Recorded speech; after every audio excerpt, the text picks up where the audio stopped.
हो गया। नमस्कार, जय हिंद, वंदे मातरम। आज हम संविधान के एपिसोड 2 में आप सभी का स्वागत करते हैं और हम आज संविधान के भाग 1 और अनुच्छेद 1 से शुरुआत करेंगे। इसके पहले हम लोगों ने संविधान के उद्देशिका के विषय में चर्चा किया था। आज हम संघ राज्य क्षेत्र और इससे संबंधित विषयों को कवर करेंगे। अनुच्छेद 1 भारत के संविधान का अनुच्छेद 1 ये कहता है कि भारत जो है अर्थात इंडिया राज्यों का संघ होगा, यानी यूनियन ऑफ स्टेट्स होगा। इसमें बहुत सारे स्टेट्स मिलकर के एक नेशन का निर्माण करेंगे, वो इंडिया है। आपने कुछ दिनों पहले सुना होगा कि कांग्रेस के वरिष्ठ नेता राहुल गांधी ने कहा था कि India is union of states and any state can withdraw itself from union of India. उनका मतलब कहने का मतलब ये था कि भारत राज्यों का संघ है और कोई भी राज्य इससे अलग हो सकता है, कोई भी प्रदेश अलग हो सकता है, ऐसा उन्होंने बयान दिया था। आज हम भारत के संविधान में देखते हैं कि राहुल गांधी ने कितना सच बोला था। राहुल गांधी ने जो बोला था वो अर्ध सत्य है। ये बात सही है कि भारत यूनियन ऑफ स्टेट्स है, लेकिन ये बात उतना ही सही है कि इससे कोई भी स्टेट अपने आप को अलग नहीं कर सकता। इसके बारे में हमारा संविधान देखिए, एक नज़र डालते हैं क्या कहता है। हमारा संविधान कहता है कि भारत अर्थात इंडिया राज्यों का संघ होगा। अनुच्छेद 1 इसमें दूसरा, अनुच्छेद 1 में ही दूसरा भाग कहता है राज्य और उसके राज्य क्षेत्र वे होंगे जो पहले अनुसूची में विनिर्दिष्ट हैं। तीसरा, भारत के राज्य क्षेत्रों में कौन कौन से आएंगे? राज्यों के राज्य क्षेत्र जो स्टेट्स हैं, जैसे बिहार हो गया, उत्तर प्रदेश हो गया, आंध्र प्रदेश हो गया, उड़ीसा हो गया, इसके जो क्षेत्र हैं वो भारत के क्षेत्र कहलाएंगे। दूसरा, पहली अनुसूची में विनिर्दिष्ट संघ राज्य क्षेत्र कहलाएंगे, यानी कि यूनियन टेरिटरी के जो भी क्षेत्र हैं वे भी भारत के राज्य क्षेत्र में आएंगे। और तीसरा, अन्य ऐसे राज्य क्षेत्र जिनको अर्जित किया जाए। अब अर्जित करने का 2 तरीका है। एक युद्ध के द्वारा, किसी देश से हमारा युद्ध हो, जैसे 1971 में हमारा पाकिस्तान के साथ युद्ध हुआ था। हमने बांग्लादेश को अलग कर दिया था। चाहते तो हम बांग्लादेश को पूरी तरह से भारत में मिला लेते, हमारे पास उतना अधिकार है, वो अधिकार हमारा संविधान हमें देता है। लेकिन तत्कालीन परिस्थितियों को ध्यान में रखते हुए भारत के तब के गवर्नमेंट ने, तब की सरकार ने ये फैसला लिया कि हम जीते हुए क्षेत्र को अपने में नहीं मिला करके एक स्वतंत्र देश का निर्माण करेंगे, इसलिए बांग्लादेश का निर्माण हुआ। लेकिन इसके विषय में हमारा संविधान कहता है कि हम चाहे तो जीते हुए क्षेत्र को अपने भारत के राज्य क्षेत्र में मिला सकते हैं।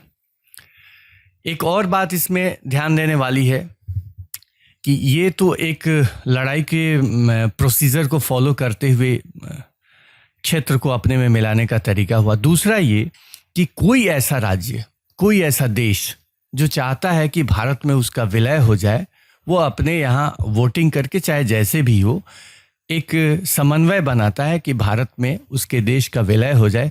तो ऐसे स्थिति में भी भारत में उस देश का विलय एक राज्य के रूप में हो सकता है, ऐसा प्रावधान दिया गया है।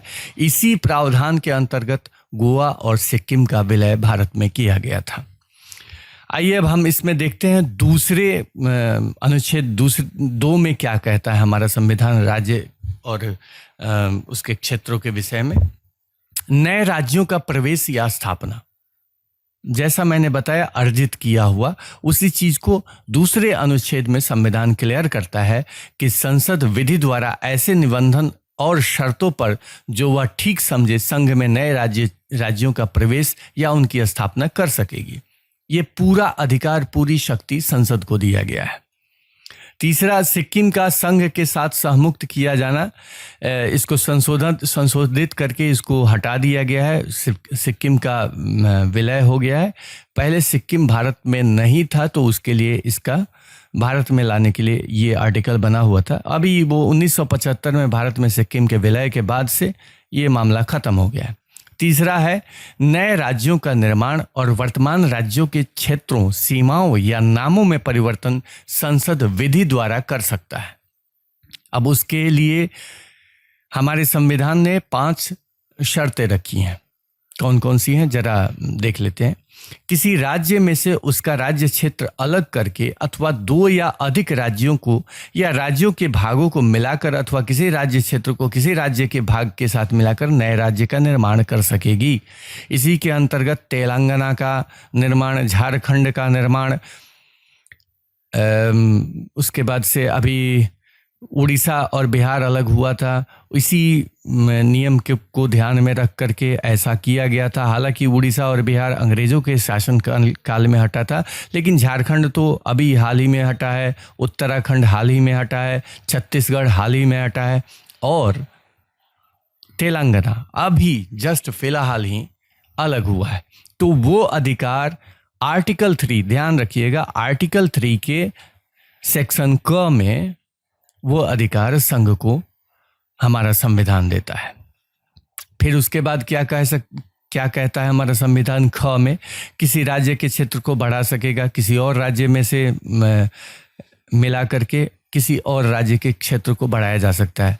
अभी एक छोटा सा उदाहरण हाल ही में बिहार और उत्तर प्रदेश को लेकर के हुआ है। बिहार के पश्चिमी चंपारण जिले के कुछ गांव गंडक नदी के उस पार उत्तर प्रदेश के आसपास में पड़ता था और उत्तर प्रदेश के कुछ गांव गंडक नदी के इस पार बिहार के क्षेत्रों में पड़ता था। तो बिहार सरकार और उत्तर प्रदेश सरकार ने आपस में बैठ करके समझौता किया और गांवों की अदला बदली कर ली। यानी कि जो गांव उत्तर प्रदेश के साइड में पड़ता था बिहार का, वो उत्तर प्रदेश का हो गया और जो गांव उत्तर प्रदेश का बिहार के साइड में पड़ता था वो बिहार का हो गया, ताकि प्रशासनिक कार्यों को सुचारू रूप से चलाया जा सके। इसमें तीसरा ग, किसी राज्य का क्षेत्र घटा सकेगा। अगर किसी का बढ़ाएगा तो ऑटोमेटिक किसी का घटाना ही है, तो ये अधिकार मिलता है। किसी राज्य के सीमाओं का परिवर्तन कर सकेगा, किसी राज्य के नाम में परिवर्तन कर सकेगा। इतना आर्टिकल 3 में भारत के संविधान में केंद्र सरकार को और राज्यों को इतना पावर दिया गया है। अब हम समझते हैं भाग 1 का संघ और उसके राज्य क्षेत्र के बारे में। इसके विषय में कहता है किसी राज्य के नाम में परिवर्तन कर सकेगा, उसके बाद परंतु उस प्रयोजन के लिए कोई विधेयक राष्ट्रपति के सिफारिश के बिना और जहां विधेयक में अंतर्विष्ट प्रस्तावना का प्रभाव डैश राज्यों में से किसी के क्षेत्र में, ये जो डैश दिखाई दे रहा है इसमें पहले वे राज्य आते थे जिनको स्पेशल स्टेटस प्राप्त था।